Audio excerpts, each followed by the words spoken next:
Welcome to the LaRouche PAC Weekly Report. This is January 19th, and I'm Nancy Spanis. I'll be your host. With me today are Matthew Ogden from LPAC Editorial and Lyndon LaRouche. And we continue on the theme of the State of the Union. Yes. Now, I've been at this process of forecasting, economic forecasting, for quite a long time. It started back in 1955, about that time.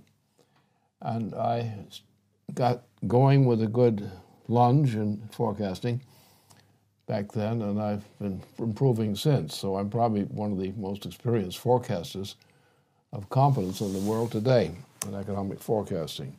Now, what the problem we have to address, first of all, in understanding the circumstances which threaten the United States and other nations today, can be simplified somewhat from all its complexities by a few careful things. We're now in a special kind of hyperinflation. It has been hyperinflationary since approximately November of this past year. Now, by hyperinflation, in my case, reporting here, we're talking about a double rate of hyperinflation. In other words, you have a hyperinflation of hyperinflation. That's what's occurring. Also, in understanding inflation, you have to understand, in terms of effects of employment on the inflationary process, that you have two kinds of employment, generally, two broad categories defined.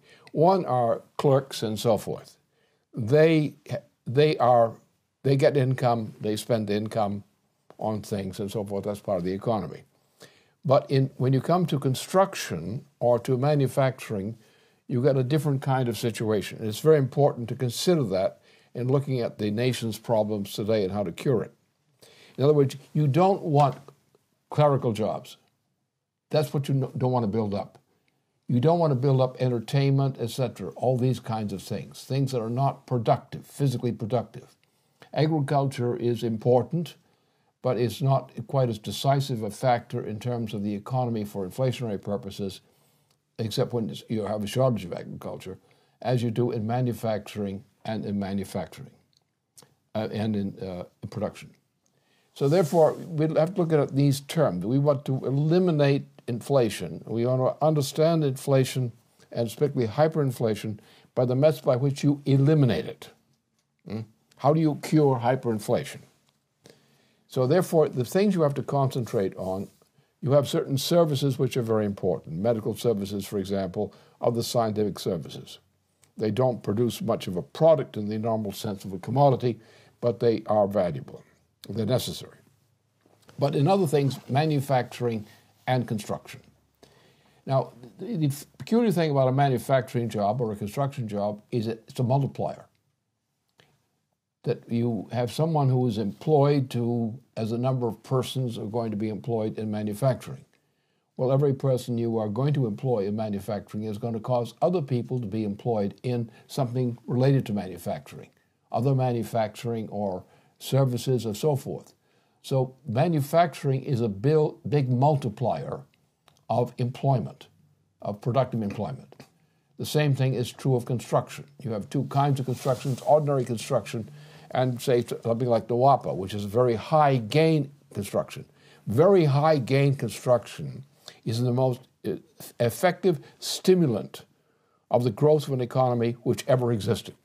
There may be some specialties which have but in terms of gross terms, projects such as NWAPA, for example, will have an effect on the economy, a growth rate which is beyond the imagination from any record of history.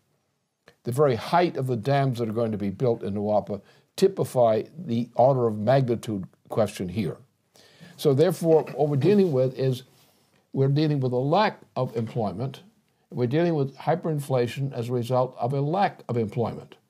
That is, people are not employed in anything useful. And most of the people who are getting money, are participating in the economy in terms of numbers, are not worth anything. They're a negative value as far as the economy is concerned. They're actually causing inflation. They're not fighting against it. In other words, if you employ people for speculative banks or these kinds of things, Wall Street banks, you are actually tearing down the economy physically. Whereas if you employ people who are highly skilled or in very extensive projects like NWAPA or something like that, you're getting a very high rate of gain. So that if we're talking today about, for example, NWAPA. NWAPA, which is in on the schedule of this, is actually estimated fairly at in terms of the number of jobs we expect. It's 4 million. 4 million largely skilled, but other people employed in manufacturing. Now, each of these people working in this area of construction is a multiplier factor. For every person actually directly employed in NWAPA, you have the people who are employed to produce the things that NWAPA consumes as part of its production. You have all the services that go with supporting NWAPA in the process of construction, which means that 4 million jobs generated by NWAPA not only has this internal characteristic of an internal multiplier, but it also has a similar effect on the economy as a whole. If we add to this the provision of the high-speed rail, the magnetic levitation systems and so forth, which are required in addition to that, which would be largely produced in an area such as from New England, New York State, out to St. Louis, this area in particular. So now you're going to get a multiplier there because this is a multiplier effect of the NWAPA project itself.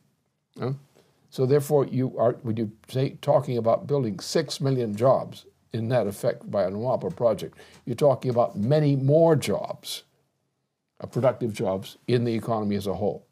So that we're talking about a recovery that NWAPA plus restoring the state functions, education, healthcare, police, fire, so forth, these functions, restoring that, rebuilding agriculture, this will give you a gigantic boost in the economy even right now.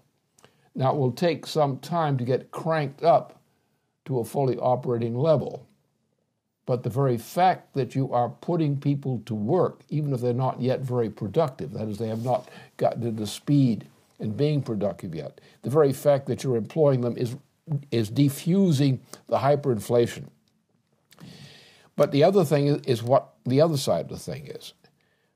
What we have to deal with is we have a hyperinflation because we have a hyperinflation of hyperinflation.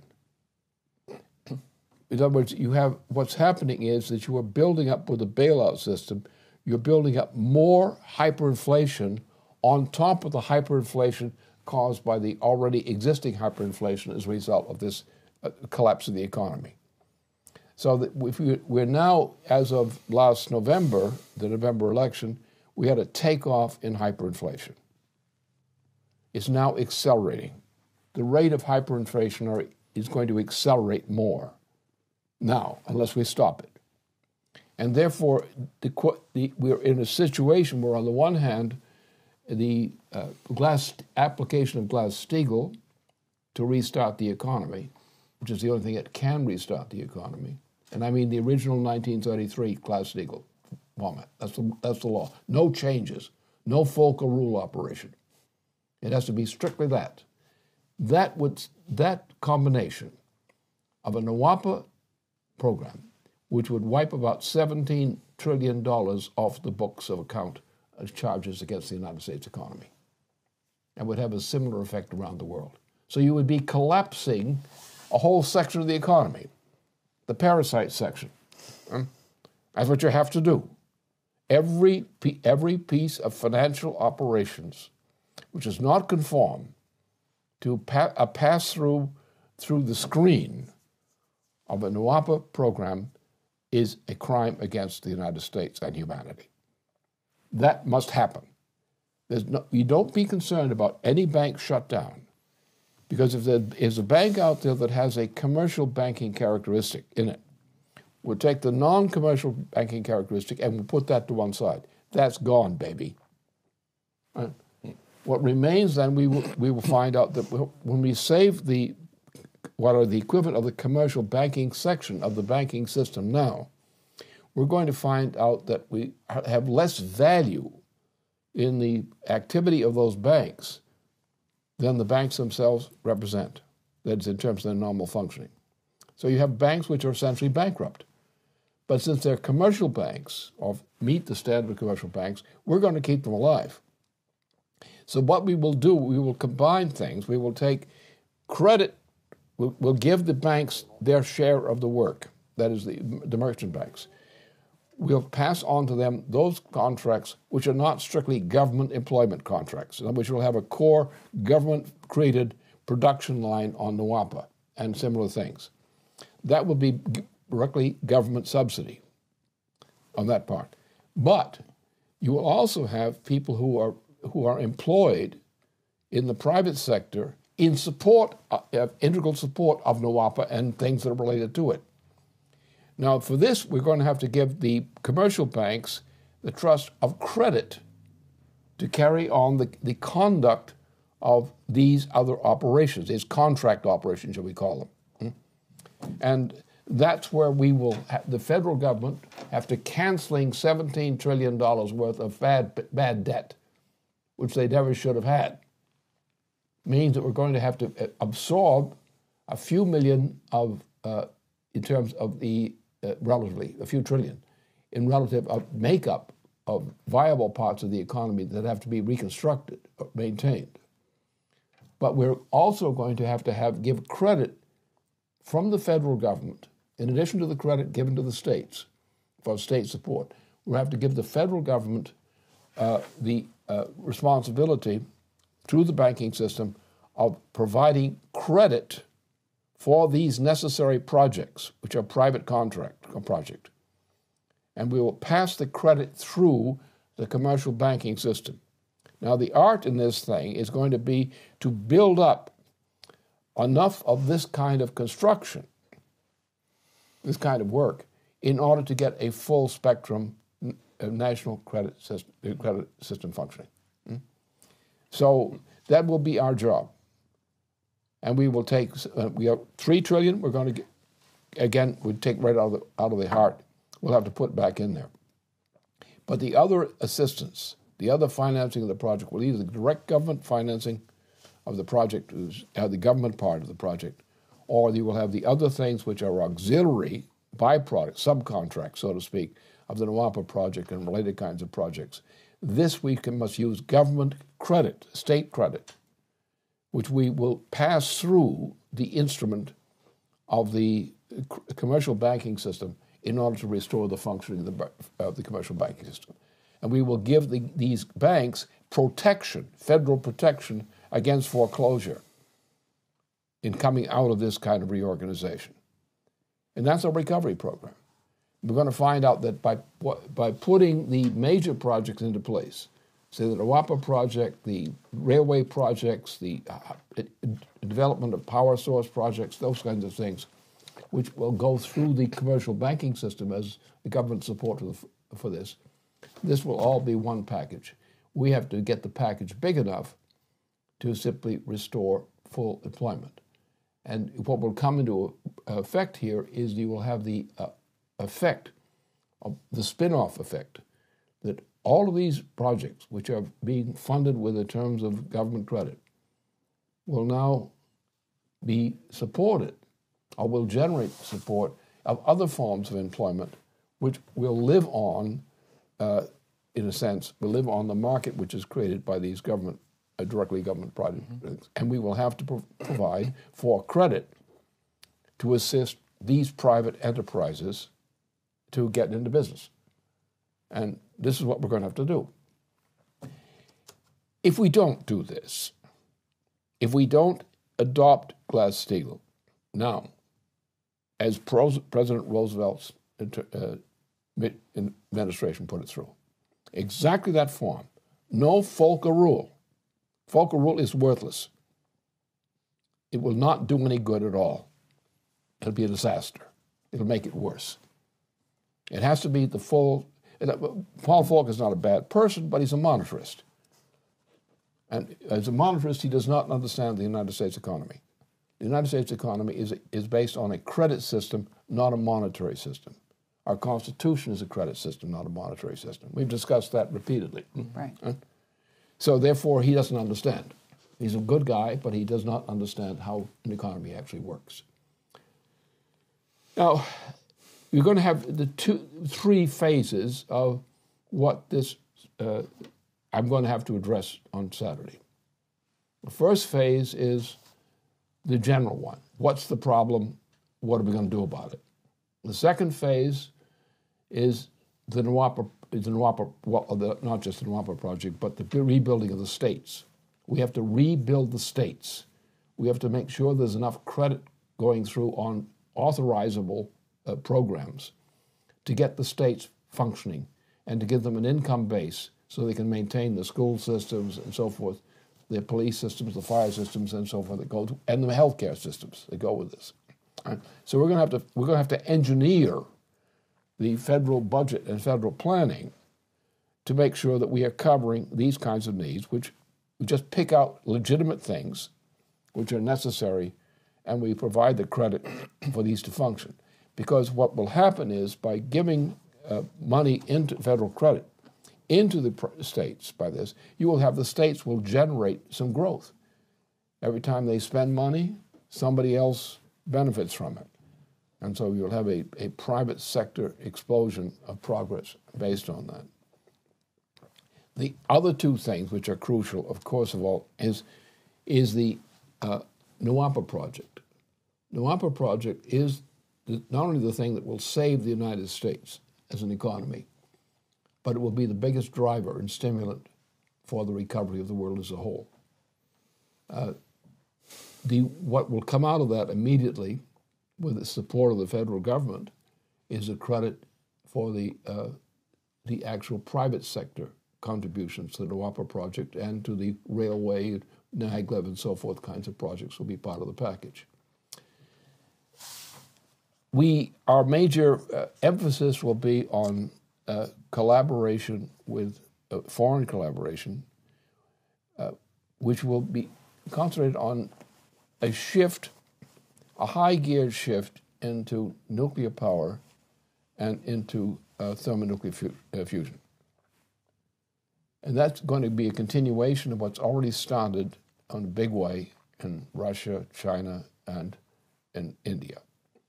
So we're going to cancel all this nonsense, which is not worth anything.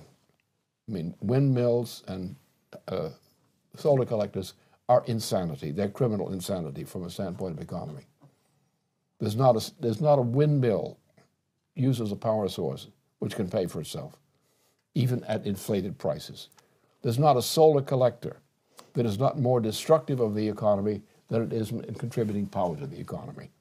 So solar collectors and windmills are out. We're going to have to go emphatically to emphasis on nuclear power and so forth. This is going to require us to build a new nuclear power industry, which we have the potential of doing with a correct law, change in law by the federal law.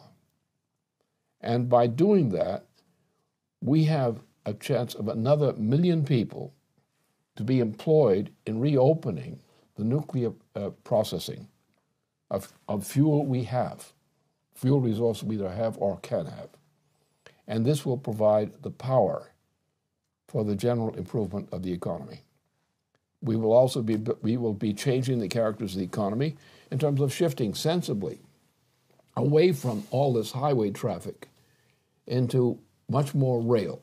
For example, rail for freight in particular.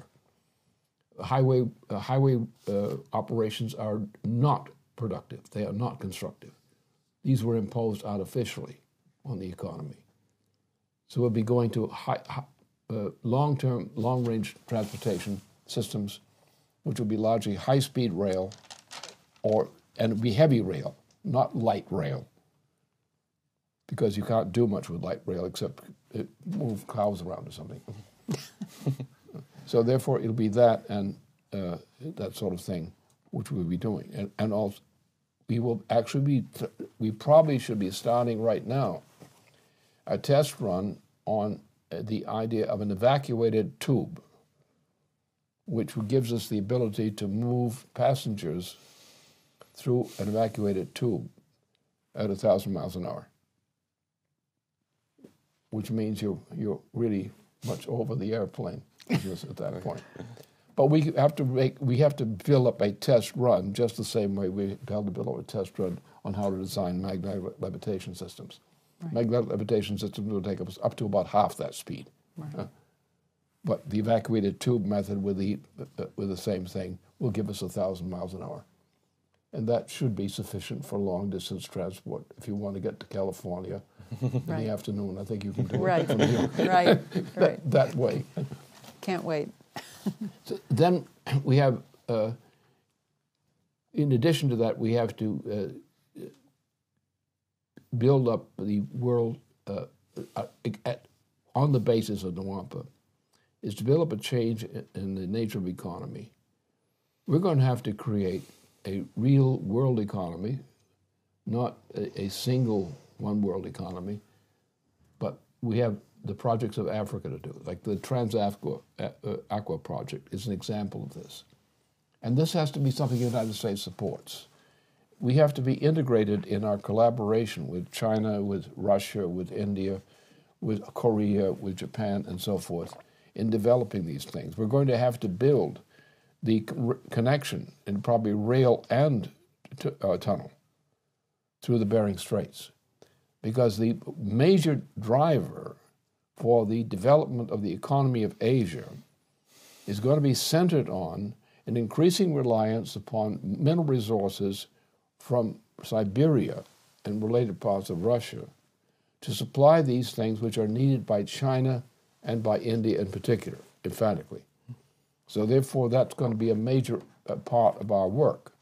We also are have to go into a space program for obvious reasons I don't need to mention here or don't need to deal with there. But that's what our perspective is in general. So we can, if we include the nuclear revival industry, for which the technology exists and the resources exist, and if we include 2 million jobs for auxiliary manufacturing from the area between New England, New York, and say St. Louis, you're talking about creating a total of 7 million jobs. If you create 7 million jobs in these areas, you're going to have a multiplier factor of other jobs being created as a byproduct of this. So that the merely design of this means that we are committed to a total reversal of the destruction of our economy, which has occurred over the recent 3 decades, since the 1970s. And that's where we stand. We can do it. I know how to do it. I know how to design the program. I'm a specialist in it. And this is the way it can work. And you cannot, however, have any substitutes. You have to go with a strict physical economic conception. You've got to operate with a Glass-Steagall program, fully as Roosevelt intended in 1933. That must be enforced immediately. This will mean, of course, shutting down many banks. You will wipe out most of the Wall Street banks. Well, people say that's going to be painful. Not really. Not for most people. Not for the economy. It'd be very good. We will eliminate all these harems and things. We don't need these things. They're poison. And people can say, what about our banks? Well, if we're operating on an American credit system, not a British monetary system, that's not a problem for us. The federal government of the United States, according to the principle of Hamilton, can create as much credit as we can handle in job production. Our job is to employ our people and to provide the credit available for plausible projects which are worthwhile, which are going to employ our people. We will then, the government will act under our Constitution to provide the credit needed to support the creation of these jobs. We have a few jobs, industries I've outlined, which are absolutely necessary to start this thing, but there's no limit on what we can do if we can find a feasible option for providing more employment and providing more services. So therefore, we will have, in our national banking system under reorganization, under Glass-Steagall impact, we will have a national banking system like the first and second national bank of the United States. This will be the third national bank of the United States. So the third national bank of the United States will be responsible for participating in national projects such as the right side of the NWAP and so forth, but they will also be a facility to organize capital, financial capital, as the form of credit for worthwhile projects which can meet the standard of performance required. Our objective is to get the U.S. economy fully working and to use what we can do in the U.S. economy in that way to get the entire world working. With projects of this type, on the Hamilton principle, the idea of credit, anything that'll pay for itself, it's worthwhile, we'll do. Just the way it was, that is the American system. That's the difference between the American system and the European system. And it's only in the United States. You have approximations of this in Germany. You have a tiny semblance of approximations of this in France. And Germany is more or less, except for the Green movement, is a prime case for this one. But the United States has to lead this. We can find other elements, other firms and so forth under interest in Europe, which will be very useful for us as for them in this process. But this is what we have to do. And only we in the United States, because we represent the heritage of our Constitution, only we can turn on a dime on this. But what we have to do is eliminate the factor of the opposition. What we do is we eliminate all this nonsense, the Wall Street nonsense. And the further and longer they are gone and never return, the better. If we wipe out Wall Street, we can cheer. You have this image, of VD Day and VE Day in New York City. This will be VD Day. Right. Well, you had these two things. That was no but you had that in New York City, rejoicing at the time the war had won. And we shall have the same thing. But the day the Wall Street goes down and the Wall Street bankers go down, we shall all get out and cheer. I don't think we should kiss everybody. Yeah, it's not safe. These days it's rather difficult, a very dangerous thing to do. But I think we should be very happy.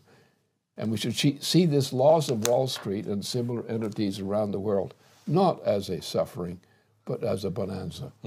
So that's where I think we stand. Right. Actually, where you started in terms of the inflation cause, that one job is not equal to another job, right? There are jobs that are totally parasitical, like those on Wall Street, and then there are jobs that are physically productive.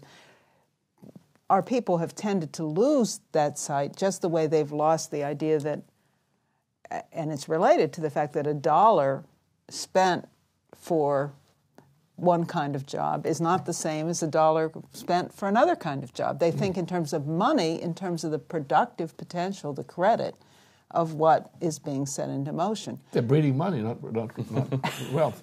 Right. It's called hyperinflation. Yes, absolutely. But people have to get that in their mind, because generally when you flash $1 in front of someone these days, it's sort of obscene. It's obscene. I want to tell you. Yes. It brings to my mind that there's an inherent difference between an American-style credit system and an inherently inflationary monetary system. And with a credit system, it is inherently anti-inflational. Because, under the Hamiltonian system, you're essentially borrowing against a future, which you're in turn bringing into being through the investment in the present. But the investments are only going into those investments which are guaranteed to increase the productive powers of your labor force and of your nation. Mm-hmm. That's an inherently anti-British Empire principle. You got another factor to consider here. Why is this case? Why is the United States the only nation in this planet which really has a legacy of doing this. Now, other parts of the world were influenced. For example, Germany, the Bismarck reforms in Germany were very strongly influenced by the American result under Lincoln from 1887 on. Which really goes back to List and so forth before that, too. Well, because we went with the 1877, we went with this after the Philadelphia Convention. We had these people from all over the world coming here, and Bismarck directly copied the American model explicitly in building up the German recovery. So did, in part, in Russia, in the development of the Trans-Siberian Railroad. Now, what happened, the thing that people have to realize is that the problem of Europe, why Europe is incompetent to do what we in the United States can do. Europe could copy what we could do, but we'd have to give them the copy. That is, we'd have to give them the example, the way that Bismarck picked up the example of the American Revolution, from the 1876 period on, where he adopted exactly, explicitly, the American model of economy. And you had similar developments in the world. What happened? Well, the British Empire, which is the empire, the Roman Empire in its latest form, which is a world empire based on monetarism. Because the idea that money and its international value is economic value. Whereas in a real economy like ours, it's the physical value produced in terms of human physical values, which is the value. That is a credit system. You can sign a paper, debt, I owe you this. You can do it as an American system because if you can calculate that this expenditure, this debt, is going to result in an increase in income which more than compensates for that debt. It's going to be earned. Can you trust the guy you're loaning the money to? You can trust him that he's going to do the job. You have confidence in him. You're willing to back him up and help him if he stumbles a little bit here and there. Then you can say, we can give that credit to this guy. Is what the banks used to do. An American bank would do, a regular bank. And only in the United States can you do that. Because in Europe, except for adaptations to the United States in Europe, you can't do it in Europe. Because they believe in a monetary system. Why? Well, this goes back to particularly the time that Octavian and the cult of Mithra created the Roman Empire. The world, Europe, the difference between the European and the American is the American is an American. What does that mean? He's a product of Massachusetts Bay Colony.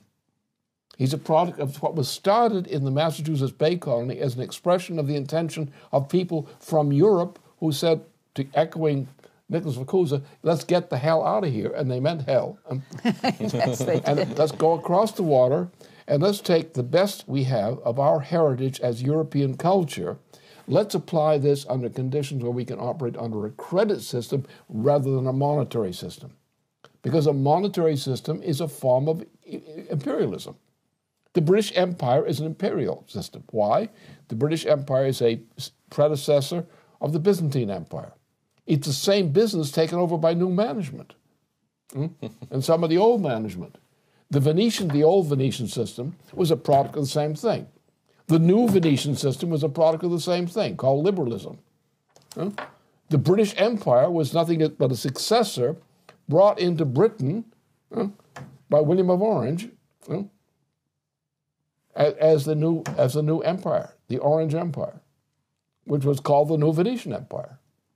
And what we're dealing with is the British Empire is the world empire. And the Inter Alpha Group is the world empire. And therefore, the problem is the European, often and culturally, has the same cultural background as we in the United States. But when it comes to the money question, except for a few of them, except for a minority, they believe in monetarism.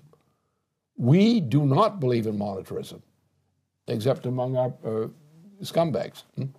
Right. We don't believe in it because we believe in a credit system. That's the American system. That's why the American system and the United States is absolutely crucial for saving the planet from this present world crisis. We have to eliminate the British system. We don't have to eliminate the United Kingdom. We can teach them to behave themselves, and they'll do just fine. But you've got to eliminate the British Empire. You've got to shut down the Inter-Alpha Group. You've got to shut down the BRIC because they're bankrupt, hopelessly bankrupt now. And you can't do with them what you can do with the United States because they don't believe in what our system is. They believe in a monetary system. And what makes them incompetent is their belief in a monetary system. We have leading economists in Europe who are still leading and competent. But the problem is they can't understand this because they believe in a monetary system. They believe in Keynes, for example. Right. And if you believe in Keynes, you're absolutely useless and incompetent in this area. So therefore, we in the United States have a manifest destiny. And the destiny is what is given to us by those Europeans who started the Massachusetts Bay Colony and a few other things like that. And those who moved on to Philadelphia and elsewhere to continue what was no longer possible in Massachusetts. That's the American system. That's the genius of Hamilton. He's a reflection of the American system. Only in the United States do we have the built-in cultural standard as a tradition, which is necessary to not only save the United States, but to organize a planetary arrangement with other nations which can save the world. Without the United States, the world is now doomed, doomed to a dark age beyond anyone's belief.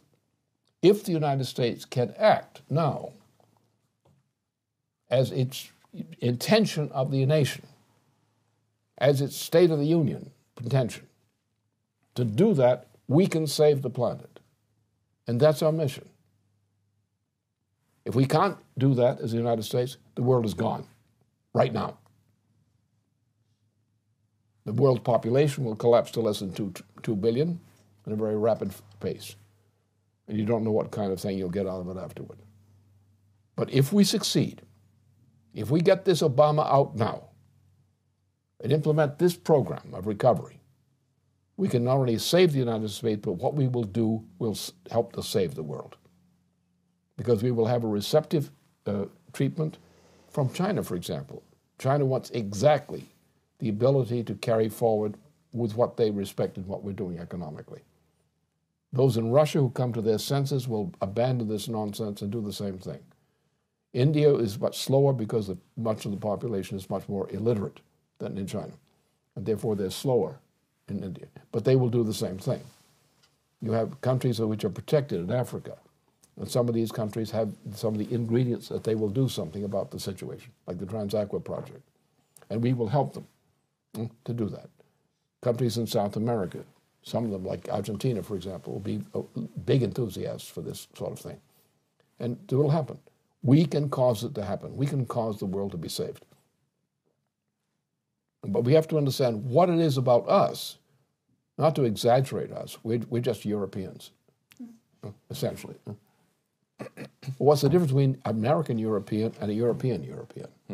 The American European is open by tradition to believe in the American system, believe in a credit system rather than a monetary system.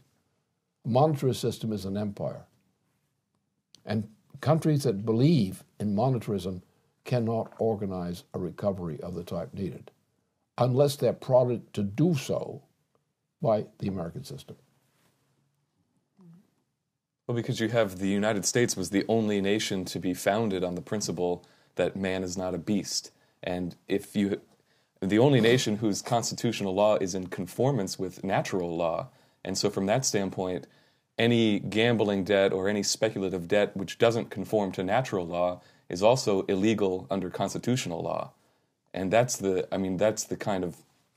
principle that the United States, as you said, you can just turn on a dime and invoke that principle. Right. Wait, we have the other problem we have in this, of course, is the people. We take this younger generation as typified by this event in Tucson. Yeah. And what you're talking about probably 1/3 of the age group which this guy typifies are gone bunnies. Right. This is another time constraint on this whole thing, that we have to move now because we have a level of people who are dying out, right, who have the stronger sense of Well, you what's also been have done, and then you have these young people who have to be turned around. You have to think about the boomer problem. Now, the boomers are now suffering from this. Right, absolutely. But the boomers created this. How they do that? The 68ers. Because what was the fight? The fight then was the hatred by the boomers of industrial operatives and industries. They wanted to destroy. They were the greenies of the time. They wanted to spread syphilis, not money. And they did a pretty good job at it. So there's the problem. The problem is we have a generation, which is the boomer generation, which we find now politically are gutless. We have a generation now which is now between the ages of 25 and, say, 40, 45, somewhere in there. Huh? I mean, just getting in there, good, lucky, you know. But this generation is weakened by the fact that the boomer generation was infected by not because they all hated industry, was not the case, but they were infected culturally, psychologically, by the idea that they were doing something dirty when they were doing industry. They wanted to be in services, and not just prostitution, right. other kinds of services. But then jumping around to some kind of prostitution. Wall Street was a great haven of prostitution of one kind or another. So that problem is we have a cultural problem. We do not have a very large core of people who are committed to competence in manufacturing and scientific trades. And that's a problem. We have a baby boomer generation which is not entirely strange to it. They are often intelligent people, but they just lack the motivation as a result of their generational experience. Then you have coming up behind us, under 25, you've got a younger generation of which 1/3 are probably potential terrorists. They not even have to be organized as terrorists. They're terrorists by instinct, like the case of this kid, what he did. So the other side of the thing is to save the United States, we know how to save the United States. We know how to save the economy. But how do you get the people to do it? When you start looking to the different sections of the population. So therefore, the crucial thing is now. We don't have any chance anyway. Otherwise, we have to do it now. There's nothing you can do. If you don't do this now, this reform I'm talking about now, you'll never do it. You'll never do it. It's gone. But if we do it now, what we have is we have certain components of our population, usually who are retired age, who are capable of leading the leadership of this construction, this kind of reform. You have a boomer generation which contains a number of people who are still in the employment category, who are also can adapt usefully to their role in this kind of change. We have a generation which is now between 25 and 40, 45, whatever. This generation, which is the generation would do military service, shall we say, in wartime. This generation is capable of responding to leadership on this thing. They're capable of quick learning, adapting quickly to new conditions, new ideas. That's what we have. So therefore, while we have this combination, we have all these weaknesses, structural, cultural weaknesses in our society, but we still have enough good stuff, shall we say, in the society, we can make it work. But this is our last chance, because within 5 years, we will have lost a crucial part of the senior generation of retirees who contain the genius of how to organize a major project.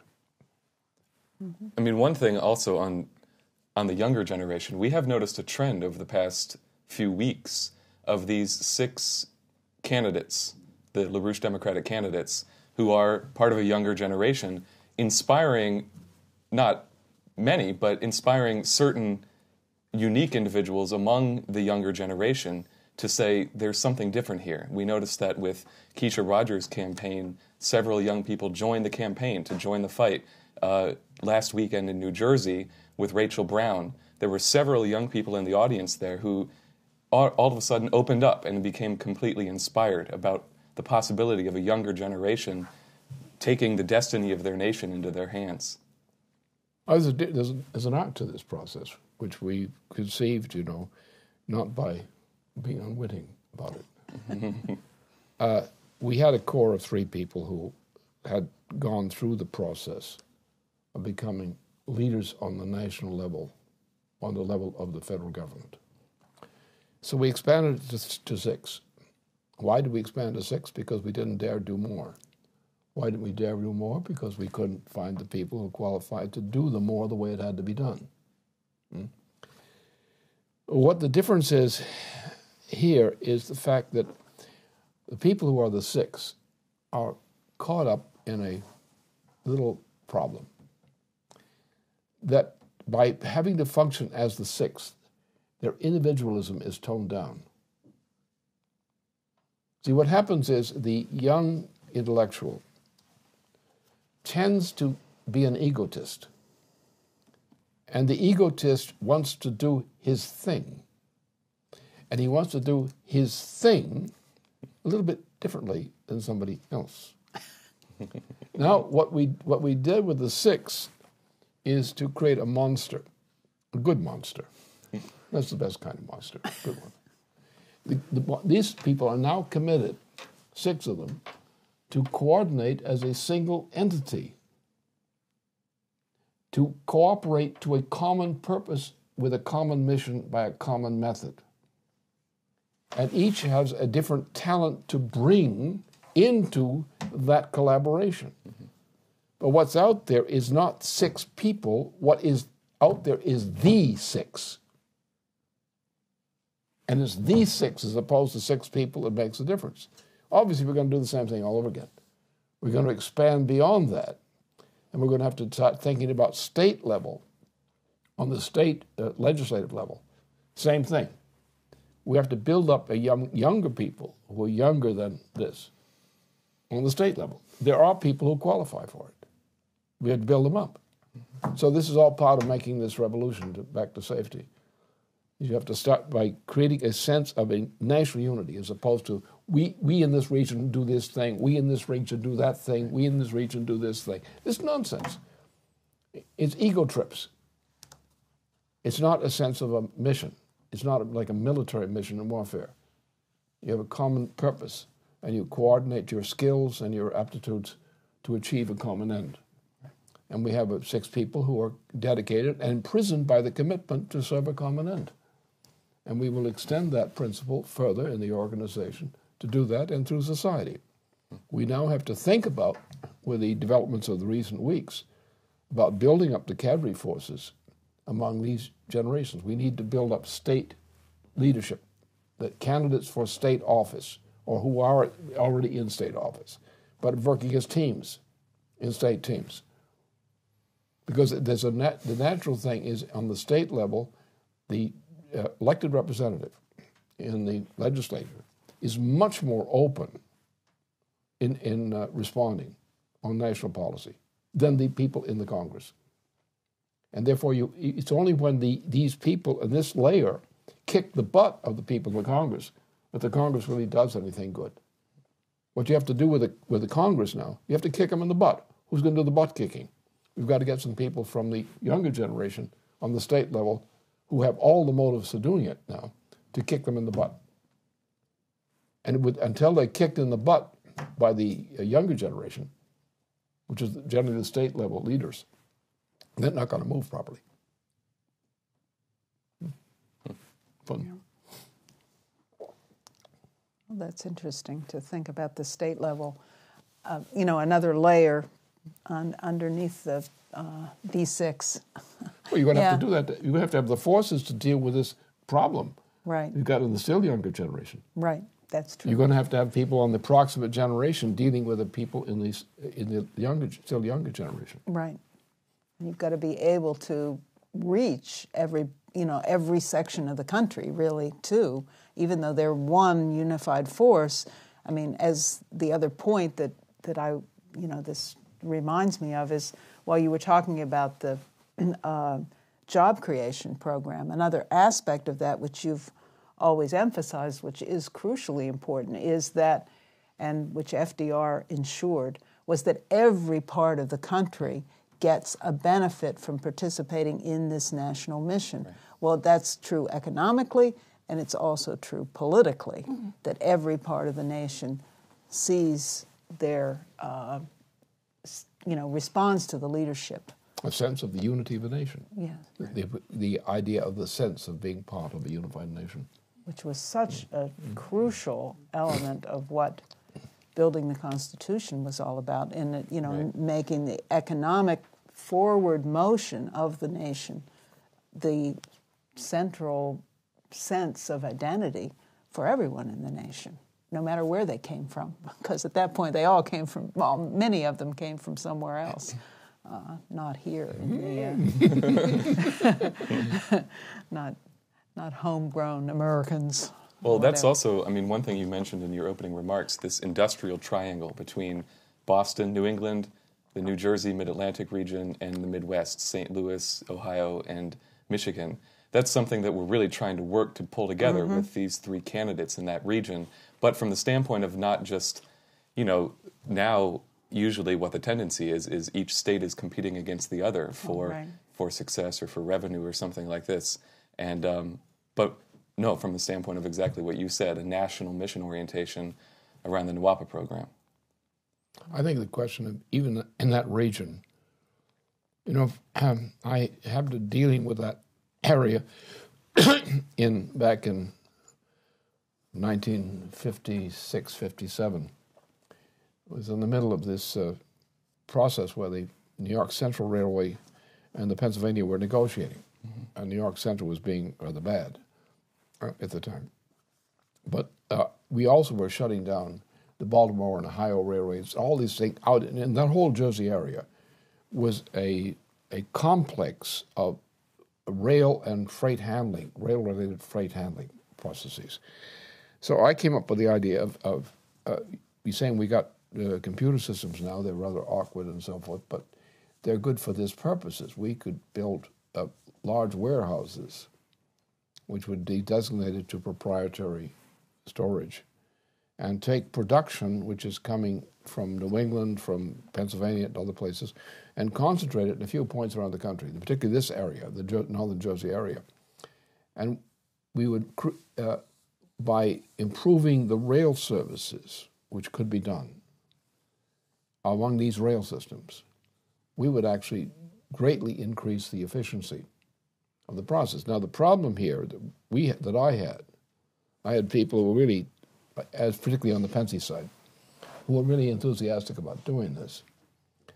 But the problem is that the policy of the United States at that point was to destroy the railway industry and to build up the automobile industry is a way to destruction or deconstruct the U.S. economy. And that was the problem. But now it still is, that area exists.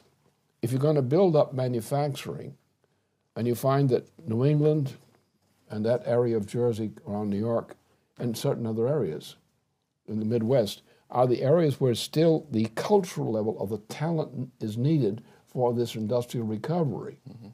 Therefore, do we not still need what was reversed and what should have been done back in the 1950s when I was struggling over this issue, to build up a new sense of how we handle manufactured goods and their distribution in terms of an efficient system, which means cost efficient, time efficient, and so forth.